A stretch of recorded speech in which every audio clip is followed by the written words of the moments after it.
Well, this is John Black, super chemist. We're talking about the second wave. Who's the second wave and why beware of the Republicans? Because they are the second wave, okay?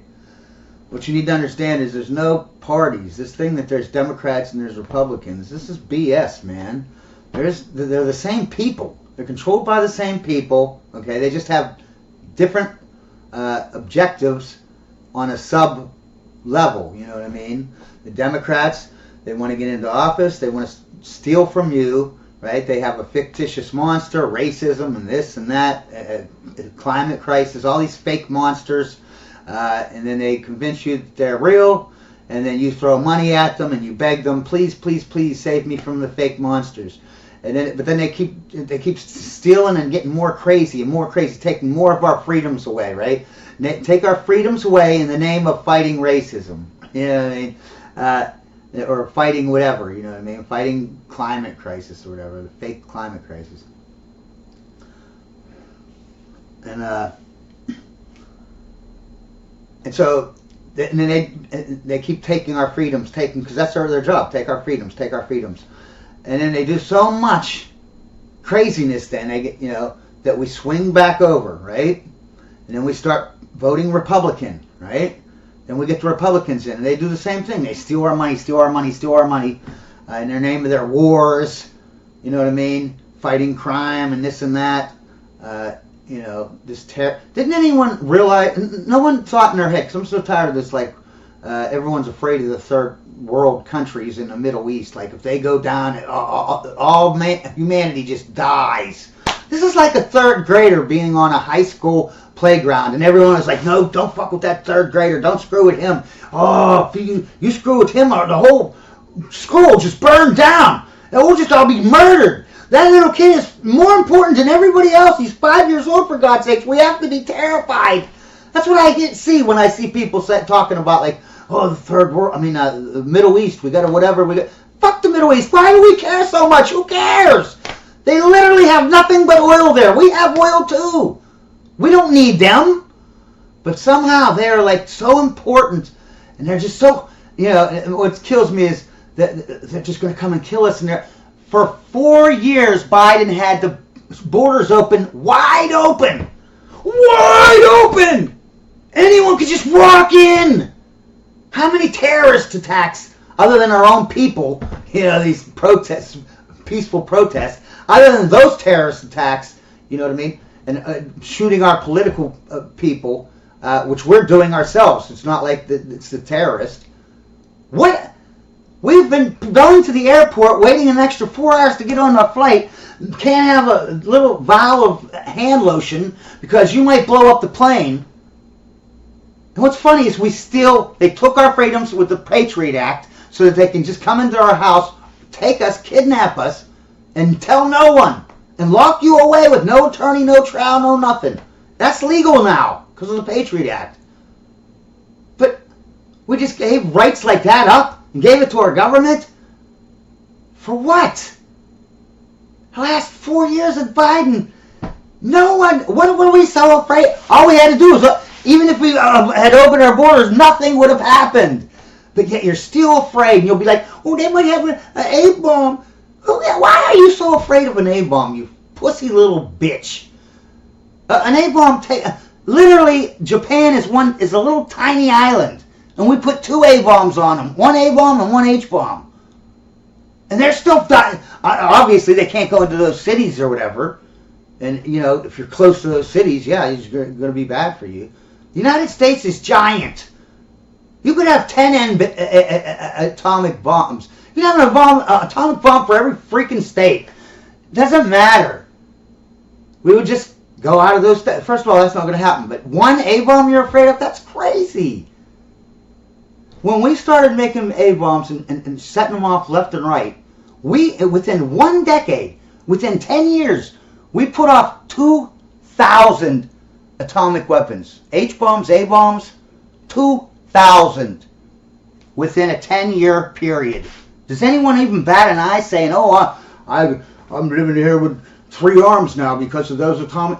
But you're worried about one? With 2,000? Divide that, that's 200 a year. 200 a year. And you're worried about every year for 10 years.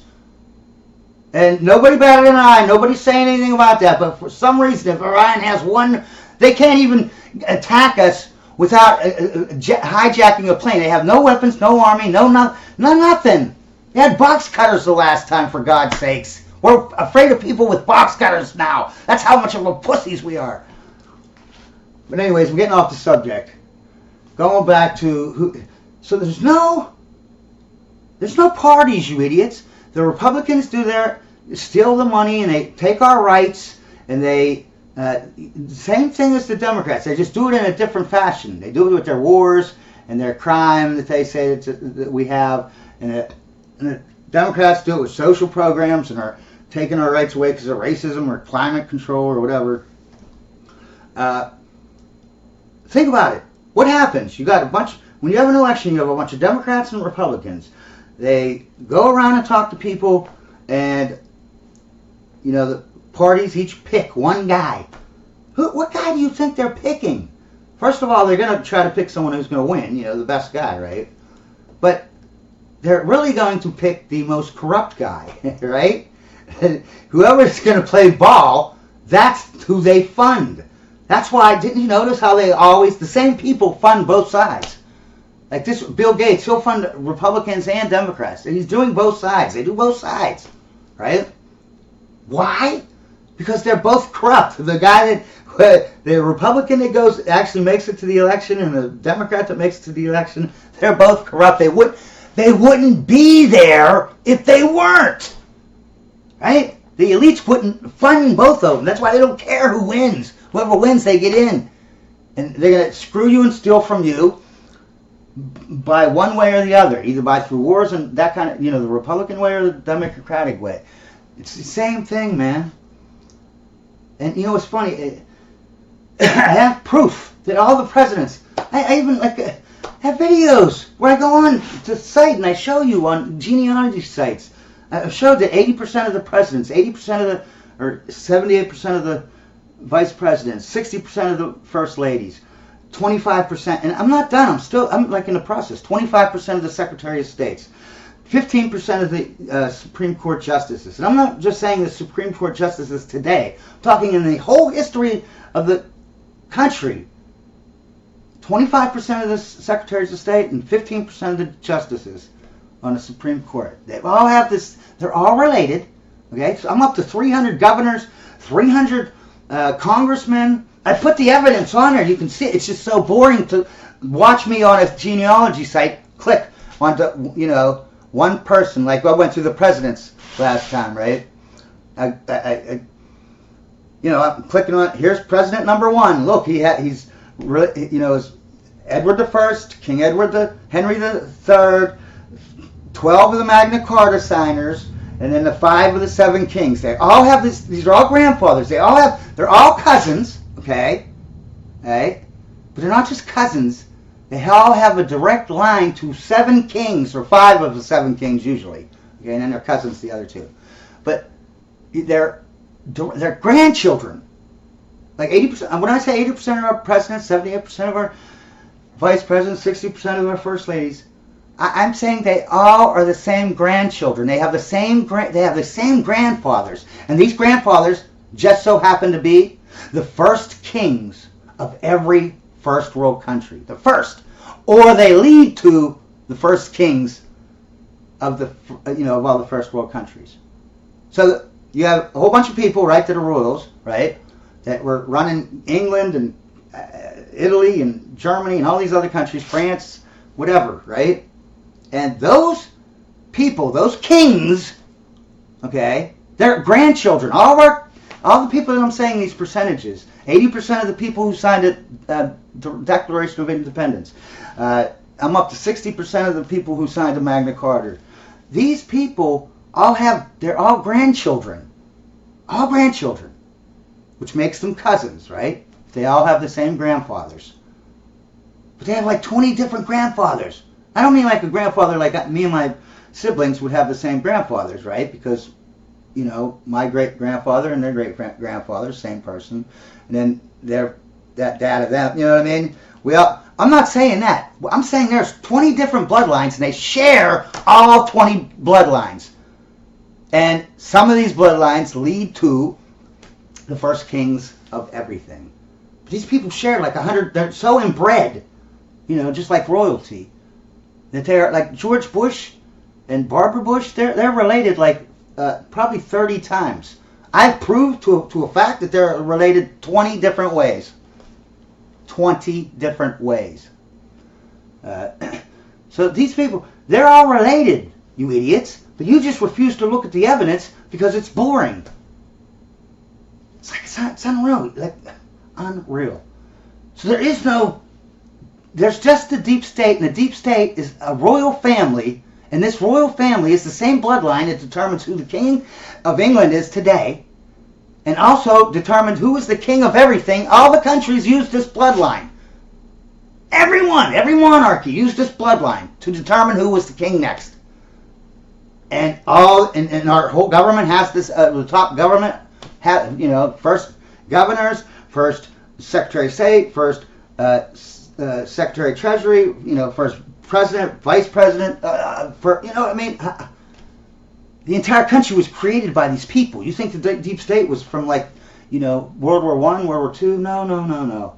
The deep state, this country was founded on people who were in the deep state. They all have the same. They were all cousins. George Washington, John Adams, you know, all them people. Aaron Burr, Hamilton, Madison, Monroe. All these people, they were all related. They were all cousins. You think they didn't know that? And what's funny is before the Revolutionary War, all the governors, they were all royal, right? Because under a monarchy, you don't let common people become governors and politicians. Only the royal family is going to be the, you know, governors and that, right? What do you think happened after the Revolutionary War? Those people were still here. Those royal people were still here. Yeah, because they were called George Washington and all that, you know, all these people that we know of from our founding fathers. Yeah, they were still here. Those are the royals. Yeah, and they got into power, obviously. But anyways, so the plan is, see, what people don't understand, there's a main plan, and there's a bunch of little plans. You know what I mean? They wanted to. The main plan is they want to destroy our economy, right? Just like when they do with the Federal Reserve Bank. They have a Federal Reserve Bank for a reason, because they can control the volume of money in the society, and that's how you make money. You just put out a whole bunch of money into the society, put out a whole bunch of loans, and then you contract the money supply, right? And when you contract that money supply and you call in all these loans and everyone has to give back the money, yeah, that causes a depression or a recession, right? And that makes everything cost, you know, like you have a $100,000 house, right? Then they contract all the money, right? Now your house is worthless. Your $100,000 house is worth, I'm just making up numbers, obviously, but now your house is worth $10, say, right? So now that rich come in and be like, well, I'll give you $20 for that $100,000 house, since it's only worth 10 now, since we contracted all the money. We took all the money out of the money supply. Then after they buy all the property up, they just flood the money back out. They just flood. That's what Trump is going to do here. You know, he is a traitor, okay? Yeah, we all love him and blah, blah, blah. But while he's saving our lives, closing the border and doing this and that and growing the economy, he's stabbing us in the back because he wants to. It's undeniable at this point, and I'm going to make a video about it. It's undeniable at this point that he is trying to bankrupt our society. Since they want a new monetary system where they put a computer chip in your skin, and if you talk bad about them or protest, they just flip a switch, and now your monetary system, your chip is shut off, okay? They've already done this to 3 to 5 third world countries. They're using face recognition, though. They're not using the chip yet, right? They're just doing a test on 5 countries. They won't give them out any of their medicines that they normally give them. No money, no nothing. If you talk bad about them, because they just flip a switch, and now the face recognition doesn't recognize your face. So if you go in, you want, well, you said you'd give me medications. They're like, nope, you're not. We don't have.